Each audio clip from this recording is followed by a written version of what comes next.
მაშ მოგესალმებით კიდევ ერთხელ ჩემო მეგობრებო, გამომწერებო, იუთუბელებო. სასიამოვნოა თქვენი კიდევ ერთხელ თქვენთან შეხვედრა, თქვენთან შემოსვლა, ვიდეოს ჩაწერა თქვენთვის. მე პირადად ვსიამოვნებს, რომ ხედავ მოწერილ კომენტარებს, ხედავ აქტიურობას, ლაიქებს, მიხარია და ეს სტიმულს მაძლევს. მადლობა და კიდევ ერთხელ მადლობა თქვენ, ვინც წერთ კომენტარებს, უყურებთ ჩემ ვიდეოებს და მილაიქებთ და შემოდიხართ, ახლები ხართ, ძველები ხართ თუ უბრალოდ სპონტანურად ისე ხართ შემოსული, მადლობა. პირველ რიგში შესავალს გავაკეთებ, მინდა დავიწყო მაისის თვის. ანუ აი ეხა შემოვიდა ეს ჩვენი მაისი. გასაგებია, რომ გაშლა მქონდა მე მაისზე, მაგრამ მაინც ასე ვთქვათ, ზოგად საკაცობრიო თემას შევეხები, რაღაცა ახალი როგორ თქვა, რომ YouTube არ დამბლოკოს. ხო. მოკლედ, კანიუს ქონდა ესეთი კარგი მოთხრობა. ალბერტ კამიუს, შავი ჭირი. და გირჩევთ წაიკითხოთ. სხვათაშორის მაშინ რომ დაიწყო ის პირველი ჭირიანობის ამბავი, ხო? მაშინ წავიკითხე, ანუ მანამდე მქონდა წაკითხული, უბრალოდ წავიკითხე მეორედ იმ პერიოდში, აი რომ დაიწყო რა, რომ დაიწყეს ხელოვნურად, რა თქმა უნდა, ყველაფერს ხელოვნურად იწყებენ ესენი და ვიცით ვინც არიან და რატომაც აკეთებენ. მე მგონი ბევრმა უკვე გაიგო მათი, ასე ვთქვათ, ვითომ კონსპირაციული და ამ დროს ძალიან კარგად გასაგები გეგმები, მაგრამ მათ ავიწყდებათ ერთი რამე, რომ ამ ქვეყანაზე არსებობს ნათელი სისტემა, ნათელი იერარქია, არსებობს ღმერთი. მათ ძალიან უნდათ რომ დაგვავიწყონ, მაგრამ რას იზამ? არ გამოუვათ და კიდე ერთი რამ ავიწყდებათ ერთი რამ. ყველა ადამიანი არის ღვთის ნაწილაკი, ხო? და ყველა ადამიანში არის ღვთიური ჩადებული, ამიტომ თქვენი რწმენისამებრ მოგეცემათ თქვენო, ხო არის ნათქვამი ბიბლიაში? ხო და აი ვინც დაიჯერებს იმას მიეცემაო, ხო? გააჩნია რას დაიჯერებთ, ხო? ის რომ ეხა უარყოთ ვირუსები, ამას მე ნამდვილად არ ვაპირებ, იმიტომ რომ დამტკიცებულია ბაქტერიებიც, ვირუსები გამოკვლეულია უამრავი, რომ ნამდვილად არსებობს. გრიპის ავიღოთ, ისე ავიღოთ, ასე ავიღოთ, მაგრამ ის რომ ხელოვნურადაც ქმნიან, მერე უშვებენ და ეს არის მათი მიზნები და მათი გეგმების, ასე ვთქვათ, ხო? ბევრი გეგმა აქვს და ერთ-ერთი ასე ვთქვათ, მიზანმიმართული გეგმა, ამაზე შევჯერდეთ, ხო? ხო მართალი ვარ და ეხლა ეს ახალიც არ მინდა სახელის დასახელება, ყველა მიცით, რომ დაიწყეს ვითომ ისევ აპირებენ რატომღაც მესამე მსოფლიო ომი გადაიწია, ეთყობა გადაიდო, ხო და ეხლა ანუ ეს მეორე ალტერნატიული ვარიანტი ისევ დაუბრუნდნენ ამას. ანუ ძალიან ბანალურია, მაგრამ უბრალოდ ეხლა მე იმ კატეგორიას ვესაუბრები აქ, ვისაც შეერა ბევრი რაღაცეების, ხო და ვინც ასე თუ ისე ჩახედულია, გაცნობიერებულია, ცოტათი მაინც გამოღვიძებულია, ვისაც ინტუიცია აქვს, ვინც მიხვდა შეიძლება თავიდან, შიშმა შეიპყრო და აყვა იმ მასას დარჭობის, მასიური დარჭობის, ეგეც ხო მათი გეგმა იყო შემუშავებული, ღვთის გენის ჩაკვდომის, მაგრამ დაავიწყდათ ერთი რამ, კიდევ ვიძახი, რომ ყველას ორგანიზმი არის ინდივიდუალური და ასე ვერ ჩაკლავ შექმნილ, ღვთიდან შექმნილ ადამიანს, რომელშიც ღმერთიდან არის ჩადებული ღვთიური ნაწილაკი და ყველა ადამიანი არის სულიწმინდის, ანუ რაღაც მომენტში, ხო, ყოველთვის არა, რაღაც მომენტში სულიწმინდა რომ გადმოდის მასზე. ეს არის ზიარების დროს, ეს არის როცა სულიერად ცხოვრობს ადამიანი, იცავს ყველაფერს და გაწმენდილია, მე ვიძახი სულიერად ფიზიკურად. და არიან ესეთი ადამიანები, ვინც მიაღწიეს, ეს არის თითით ჩამოსათვლელი წმინდანები, ხო? სულიწმინდის მადლს არიან, დიახ, და კიდე კაი რომ არიან, მადლობა ღმერთს. და არა მარტო წმინდანები, არიან სასულიერო პირები, ბერები, გურუები, სხვადასხვა კონფესიის წარმომადგენლები, ვინც ნამდვილად სუფთად ცხოვრობენ, წმინდად იცავენ ყველა წესათა კანონს, სამყაროსას, ღვთიურისას არ არღვევენ, იმიტომ რომ ერთია სამყაროსეული კანონი და ღვთიური კანონი, ყველა რელიგიის, კონფესიის მთლიანობაში რომ შევადაროთ, ერთია ყველა სიყვარულზე, ჰარმონიაზე, მიმტევლებლობაზე და ბევრ ესეთ რაღაცაზე საუბრობს, რაც გვაერთიანებს ჩვენ ყველას, ხო? ნათელ სტრუქტურას და ნათელ იერარქს, ასე ვთქვათ, იერარქიის წარმომადგენლებს და მოკლედ ალბერ კამიუს შავი ჭირი, წაიკითხეთ, რეკომენდაციას გიწევთ და კიდევ ერთხელ, რატო ვამახვილებ ყურადღებას? იმ წიგნში არის დეტალურად ჯერ როდის, იმიტომ რომ ყოველთვის ჰქონდათ დიდ მწერლებს და გამოჩენილ მწერლებს ინსაიდი და ამიტომ ალბერ კამიუსაც იმ პერიოდში მე-20 საუკუნის დასაწყისში მოვიდა ეს ინსაიდი და ის იყო ყველა გამოჩენილი ადამიანი, მხატვარი, ხელოვანი, მწერალი, მუსიკოსი, ну არ ვიცი, ვინც ხელოვნებას თან არის მეცნიერებებზე ხაღარ საუბრობ, ხო? მენდელეევზე, ეინშტეინებზე და ასე შემდეგ, მაგრამ მე ვიძახი ხელოვან ადამიანებზე. მათ აქვთ შეხება, ანუ რა? დამტარები ხდებიან. იმიტომ რომ შემოქმედებით პროცესში ერთვებიან, ღმერთთან რეზონანსში შედიან იმ უხილავ სტრუქტურასთან, როგორც გინდათ ისე გაიგეთ. ვერ გაიგებთ, არ გაიგებთ, თქვენი პრობლემაა, მე ვხსნი იმათვის, ვისაც ესმის, ასე თუ ისეა. ანუ არ არის ადვილი ამის გადმოცემა. ეს უხილავია, ეს უნდა შეიგრძნო. და იმიტომაც ქვია ინსაიდი. და იქ ძალიან კარგად ამბობს, რომ აი იმ რაღაც დარჭობებმა, ასე ვთქვათ, ხო, არ ვიტყვი იმ სიტყვას, რომ არ უშველა. არანაირად არ უშველა. ანუ ინსაიდი ქონდა მოვიდა ეპოქით ადრე, ანუ 1 საუკუნით ადრე, შეიძლება 100 წლით ადრე ადამიანს და დაწერა. ინსაიდი ქონდა დაუშვათ აიზეკ აზიმოვს რო დაწერა მე რობოტი და რობოტების და რობოტიზირებული ცხოვრება, ბიოლოგია და ქიმიის იმაში იყო, მეცნიერებათა დოქტორი იყო ეგეც და სხვათა შორის ამერიკაში წავიდა, ემიგრანტი იყო, რუსი ემიგრანტი იყო და ცხოვრობდა ამერიკაში და იქ ანუ კვლევებზე მუშაობდა და აი ესეთი ისინი შექმნა, ხო? სამეცნიერო ფანტასტიკური 1 საუკუნით ადრე ვიძახი და დაწერა ის, რაც დღეს ხდება ტექნოკრატიულ ეპოქაზე, ანუ 1 საუკუნით ადრე. განჭვრიტა. ასევე ვინ ვთქვათ, რა ვიცი. ძალიან ბევრი შემიძლია ჩამოვთვალო.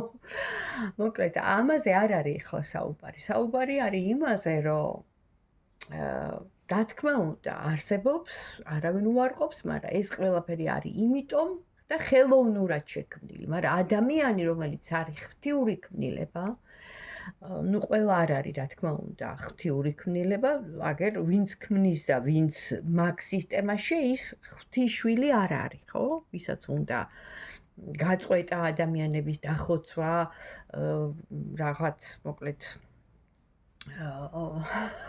1 მილიარდამდე დაყვანა და ასე შემდეგ, ხო? ადამიანების შიში ჩაგდება, სტრესში და ანუ მათი, ესე იგი, იმის ქვეშ, რომ ესე იგი სულ უთვალთვალო, სულ უყურო, სულ ესე იგი მუდმივ ზეწოლის enterprise ზემოქმედების ქვეშ ამყოფოს და თან მომსახურე პერსონალივით, მონასავით რო იტყვიან, ესე აცხოვროს.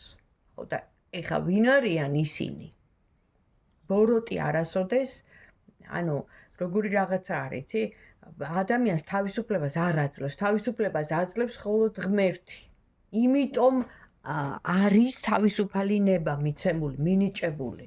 რომ ღმერთიდან არის ეს დაშვებული, რომ თავისუფალი იყოს ადამიანი და ვინ უკვეთავს, ვინ აკეთებს ისე, რომ ეს თავისუფლება ადამიანს შიშით, მანიპულაციით, დაშინებით, თვალთვალით, კონტროლით ამ თავისუფლების აკვეთა ხდება და ვინ აკეთებს, რომელი მხარე? ეხლა თქვენ დაასკვენით ამას. ვის სჭირდება, ხო? ვის სჭირდება და იმ მხარეს სჭირდება, როცა შეშინებული ადამიანი იმისი ფსიქოლოგია მოქმედებს, როგორ ის ყველაფერზე თანხმდება. ყველაფერზე. იმ დროს ის ვერ ასრულებს. ჩემი მოგონილი ხო არ არის. და ეხლაც იგივეს აპირებენ, მაგრამ კიდევ ერთხელ ვიძახი, ესეც მორიგი ის იქნება, როგორც ძალიან ცუდ სიტყვას ვიტყვი, მაგრამ გამგები გაიგებს, ის პირველი რომ გაუტროხდათ სრული ამ სიტყვის მნიშვნელობით. აი ისევე მოხდება აქაც. თუ ადამიანი დადგება მდგრად, როგორ სულიერად თუ იქნება ძლიერი. მას ვერ შეეხება ვერც ის ბაქტერია, ვერც ის რაღაცა და ასე შემდეგ და ასე შემდეგ. არ მინდა ეხა ჩამოვთვალო. და არის კიდე ძალიან ბევრი საშუალებები, ბუნებრივი საშუალებები, რომ იყოს ადამიანი დაცული, არა მარტო ესე იგი ლოცვით, სულიერი ცხოვრებით, რწმენით, შინაგანი რწმენით, არამედ ასევე ბალახეულით და იმ ბუნებრივი უამრავი საშუალებით, რასაც ჩვენი დედა პლანეტა, დედამიწა, რომელიც ცოცხალია, ადამიანებს აძლევს უმოწყალოდ, აბსოლუტურად ისე ყრია ეს ბალახები, ეს მცენარეები, ეს ყველაფერი, რომ ადამიანმა ამით ისარგებლოს ჰარმონიული, ჯანმრთელი, ჯანსაღი ცხოვრებით. ამიტომ პირველ რიგში საჭიროა რომ მიხვდეთ, რატომ კეთდება ეს ყველაფერი, იმიტომ რომ ვიცით, რატომაც კეთდება, ბოროტისგან არის, რა თქმა უნდა, ვიცით, ასე თუ ისე ხვდებით მათ განზრახვებს, ჯერ უნდა იცოდეო, მტრის ტექნიკა, ნახე, საიდან დაგარტყავს. აი რატომ უნდა იცოდე, რომ შენ მომზადებული შეხვდე მას და დაუპირისპირდე, აი დარტყმას, რომ აიცილო. აი ეს მომენტია და რომ ვიცით, რომ ან ომებით გირტყავს, ან ვირუსებით გირტყავს, ახალი რაღაც. ვიცით უკვე როგორც უნდა დაუპირისპირდეთ. იმით, რომ არ მიიღო, უბრალოდ რო თქვა, რომ მე ძლიერი ვარ, მე ღმერთი მიცავს, ჩემ ფარველები მიცავენ და არ შემეხება არც მე და არც ჩემს ახლობლებს და მოკლედ ამით დავამთავრე. ეხლა გასაგებია ეს ყველაფერი და გადავიდეთ. ვინც გამგები გაიგებდა ხო იმაზე თუ რა გველოდება აი ამ ახლო მომავალში. რა გველოდება? ვინც ეხლა ამ ვიდეოს უყურებთ და აქამდე ასე ვთქვათ ხართ, ხო? აქამდე ვინც შემომყევით. მომყევით, ხო? რა გველოდება ამ ახლო მომავალში? რა თქმა უნდა, ასე შეიძლებოდა. კი ბატონო. ეხლა პირდაპირ ბევრი რო არ ვილაპარაკო. მოქმედება ამოვიდა ამოტრიალებულებს არ ვკითხულობ, მაგრამ ამ შემთხვევაში ეს ხდება რატომ, როცა რაღაცა ინფორმაცია მოდის, ხო? მოდის ეხა ფაქიზის სივრცირიდან ეს კოლექტიური ინფორმაცია და ამოტრიალებული ამოვიდა მხედარი კვერთხების, რაც იმას ნიშნავს, რომ რაღაცა გააქტიურებულები თითქოს არა ვართ ამ პერიოდში რაღაცაზე თითქოს ლხენა, რაღაცა მოდუნება, რაღაც პიკნიკი, აი ესეთი ენერგიები შემოდის სამყაროდან, მოდუნების და რა თქმა უნდა, ასევე განდეგილობის, ისევ ჩაკეტილობის და დაფარული, კარტი, რაც იმას მეტყველებს, რომ ამას აპირებენ. აი იმ ყველაფრის მერე გეყოთო რა, ეხა ის ზეიმიონო აღდგომები გქონდა, ხო, ის რაღაც მოკლედ თავისუფლება და ეხლა ისევე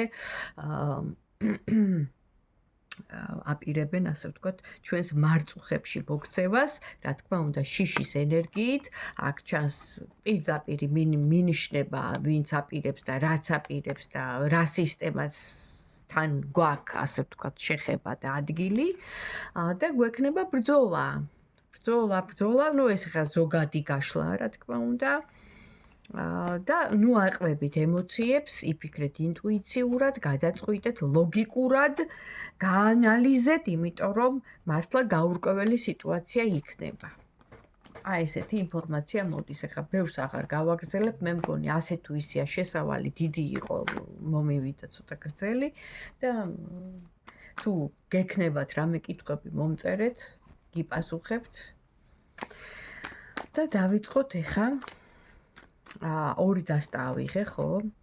Illuminatis და Four Season წლის პორტალი. თქვენ შეგიძლიათ აირჩიოთ ამ ორიდან. რა თქმა უნდა, იყო აი ესეთი დიდხანს არ გავაგრძელებ, დავიწყებული ურთიერთობა, დავიწყებული ადამიანი, წარსულის ადამიანი, რას გრძნობს პირველი იქნება ეს და მეორე იქნება ეს. თქვენ აირჩიეთ ან პირველი, ან მეორე, ან უსმინეთ ორივეს, რომელიც რეზონირდება. მინდა მე თქვენი პასუხი კომენტარის სახით, რამდენად რეზონირდა, იმიტომ რომ მეც, რა თქმა უნდა, მსიამოვნებს, როცა მწერთ, რომ ნამდვილად რეზონირდა და ნამდვილად ასეა. დავიწყებული ადამიანი, დავიწყებული რა, ეხლა დავიწყებული არ არის, მაგრამ უბრალოდ წასული ადამიანი, წარსული ადამიანი, წასული. რა მდგომარეობაშია, როცა გქონდა მასთან, ხო, შეხვედრების სიტუაციები, რაღაც ურთიერთობები და ეხლა აღარ არის, ხო? თქვათ, აღარ გვაქვს. აი რა მდგომარეობაში ის ეხლა.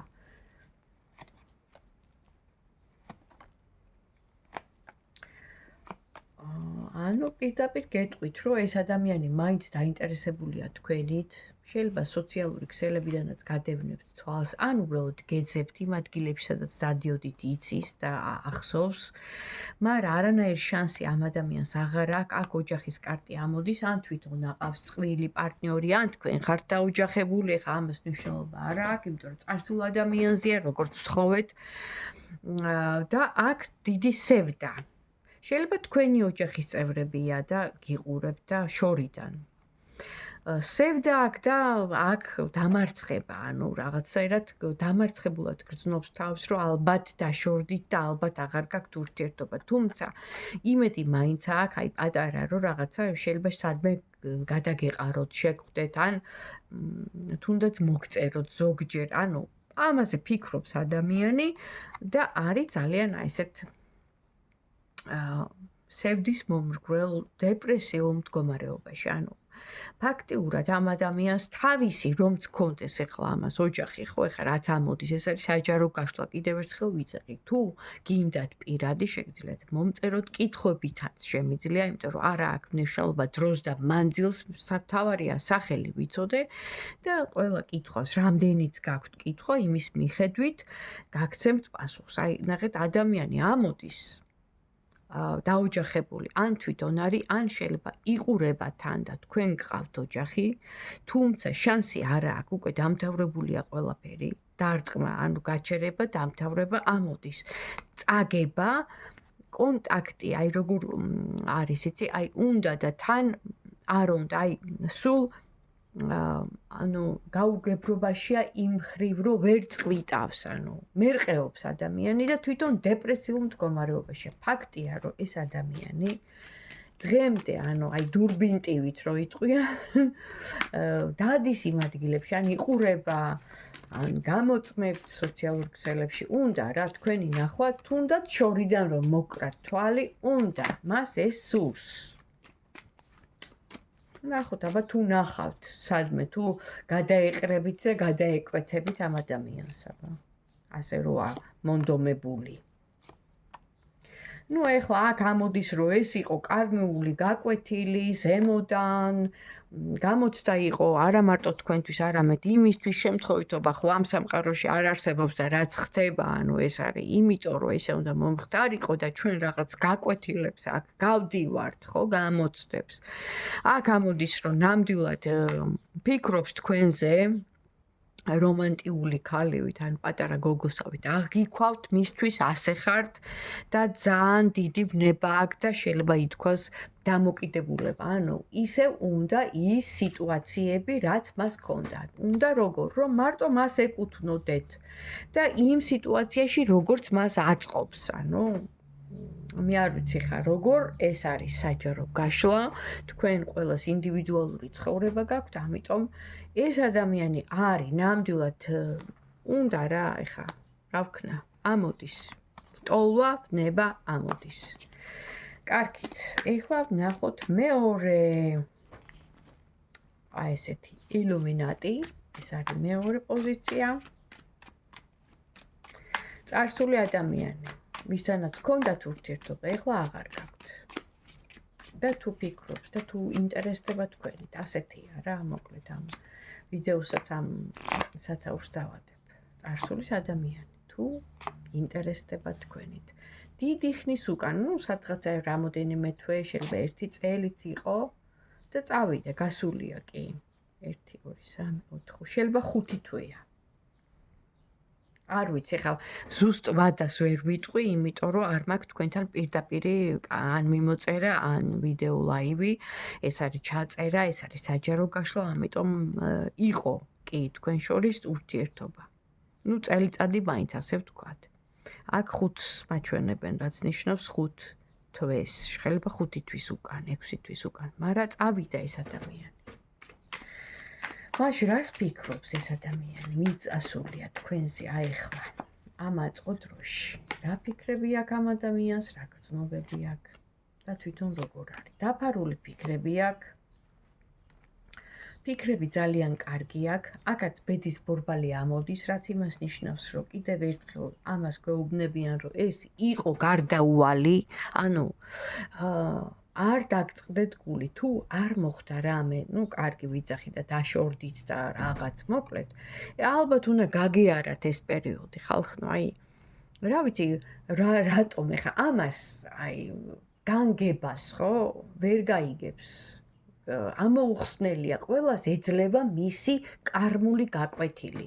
ან წარსული ცხოვრებიდან, ან მისი რაღაც ცხოვრების ეტაპისთვის, ან გამოცდილებისთვის, ან ბრძოლის უნარიანობის გაძლიერებისთვის, ან იგივე, აი ვის რა მანკიერება აქვს იმის მიხედვით. მე ხლა ამას ხო ვერ დავიწყებ, ლექცია უნდა წავიკითხო მაშინ არა ამ თემაზე. ეს არის ის სულიერი ნების და სულის, ანუ მომენტები ღვთიდან წამოსული, რაც ადამიანს ეძლევა აქ ამ ცხოვრებაში, რომ ესე იგი სულის სიმყარისთვის, სიძლიერისთვის და გამოცდების ჩასაბარებლად, ასე ვთქვათ, აი რომ მიდიხარ და გამოცდას აბარებ, რაღაც აი ესეთი მომენტია, ოღონდ ციკლურია ეს. ეხლა ყოველთვის ხო არ გამოცდების ჩასაბარებელი, აქაც ისივე იგივე მომენტია, რაღაც პერიოდი ეს ადამიანი იყო თქვენ ცხოვრებაში. თქვენ გამოცდა უკვე გაიარეთ, ხო? გამოცდილება გაიარეთ ამ ადამიანთან. არ ვიცი, ჩააბარეთ თუ არ ჩააბარეთ, აქ მზე ამოდის. რაც იმას ნიშნავს, რომ ამ ადამიანის მიმართ თქვენ, ანუ თქვენს ყავთ ეს ადამიანი თქვენს ფიქრებში, გონებაში, მაინც მოიაზრება და ეს ადამიანი ძალიან თბილად გიხსენებს, თუმცა გასულია ურთიერთობიდან, კი ბატონო, თვითონ ეს ადამიანი ვერ გრძნობს თავს კარგად, თუმცა ამოდის კიდევ ოჯახის კარტი, რაც იმას ნიშნავს, ოჯახიანია, ეს ნამდვილად ოჯახიანი, აქ ავტორიტეტი ამოდის, სასულიერო პირი ამოდის, კარტი ამოდის, რაც გვაჩვენებს იმას, რომ შეიძლება ეს ადამიანი თქვენ პატივსაც გცემდათ და რაღაცნაირად გიფრთხილდებოდათ და ანუ არ უნდოდა რაღაცა, არ ვიცი რა, მოკლედ, ყოველ შემთხვევაში ძალიან აერია გონება, რაღაც სიტუაციები, ვერ ადამიანი, რომელიც ყოველთვის ანუ აი ესე ცხოვრობდა, რომ უნდა გაეთვალა, მისი ცხოვრება მოხდა ისე, რომ ვერ გათვალა. ვერ გათვალა თქვენთან შეხვედრის შემდეგ და აქაც ამოდის რომ ეს იყო ზემოდან კარმული ისევ და ისევ გრძნობის სიყვარულის და ესეთი ამაღელვებელი ეიფორიული ესეთი მოვლენა რამაც ესე იგი თქვენს ჩაგითრიათ რა თქმა უნდა ჩაგითრიათ და პროცესი მიდიოდა შეიძლება 8 თვეც არ ვიცი ხა ესე ზუსტად ვერ გეტყვით ის აი მართლა გამარჯვებულად მამაკაცად მეომრად რაღაც აი იმათ გრძნობდა თქვენთან თავს არ ვიცი თქვენ როგორი გამჭრიახი გონება გქონდათ პირდაპირ ესე იგი ისე მიყავდათ ამ ადამიანთან სიტუაცია რომ ბევრ რამეს ანუ ეუბნებოდით და ის თვითონ ანუ ძალიან მოხიბლული იყო თქვენი სიბრძნით სხვათა შორის თქვენი ჭკუით ასევე ძალიან ბევრ ტვირთ ზიდავდა ის თვითონ აქ ამოდის ესეთი რაღაც რომ ესე იგი შრომობდა მუშაობდა რაღაც საქმიანობდა და ძალიან ბევრი ტვირთი დააწვა მას მაგრამ ამას ყველაფერს აკეთებდა რომ თქვათ ის ოჯახი შეენახა და თან თქვენთანაც ყოფილი იყო ანუ აი ესეთი რაღაცაც ამოდის ნახოთ აბა თქვენი სიტუაცია ძალიან გამიქცეულდა ვიდეო ნუ თქვენ დარჩით მის გულში რა თქმა უნდა მოიაზრებით მადამ პომპადურ შახშალაფა ქალს ხომ ყველაფერი ეპატიება ო მონამურ აგერ როგორ ესე იგი ფრთები ეშლებოდა ან რო იტყვიან ძალიან გაბრწყინებული იყო ან თქვენთან ერთად რა უხაროდ ამ ადამიანს და ნამდვილად ბედნიერი იყო ეს ადამიანი მაგრამ მოხდა ჩაკეტვა უეცად უცაბედად ეს თითქოს არ იყო დამთავრებული ბოლომდე თქვენსა და მას შორის ეს სიტუაცია ისე უცაბედად ჩაიკეტა გზები აქ ამოდის ქალი აქტიურად და გასამართლებით მისი მხრიდან რომელმაც ანუ აი რო იტყვიან გულში დანა ჩაარტყაო საყვარლობის გამო დიახ ბატონო საყვარლობის გამო ხო, მაგრამ თქვენ როგორ მოიაზრებით, იცით, მის თვალში თვითკმარი ქალი, რომელსაც ყველაფერი გაქვთ და მისი ნამდვილად არაფერი არ გინდოდათ, ასე რომ ვთქვათ. სიყვარულის გარდა, ურთიერთობის გარდა, ის აფასებდა ამ ყველაფერს. მაგრამ რა მოხდა მაინც? რა მოხდა? ხო, სტაბილურობა აირჩია რა. სტაბილურობა აირჩია, მაგრამ მის გულში დარჩით. მოკლედ, წარსული ადამიანის აი ეს ინფორმაცია, რაც თქვენ თხოვეთ მომწერა კიდე ბევრმა, აი ესეთი ინფორმაცია მოვიდა ახლა ორ ადამიანზე, ორ პერსონაჟზე. თქვენ ახლა გადაწყვიტეთ, რომელი იყო სათქვენო და მომწერეთ, ძალიან გამიხარდება თუ რა თქმა უნდა რეზონირდა. ეხლა 100%-ით ყველაფერი არ შეიძლება რომ დაემთხოს, იმიტომ რომ საჯაროა კიდევ ერთხელ ვიძახი. პირადში კი ბატონო ამოდის, როცა მაგ თქვენთან ორმხრივი კავშირი, ასევე როცა უბრალოდ მწერთ და მესიჯით გინდათ ხო, კითხვა.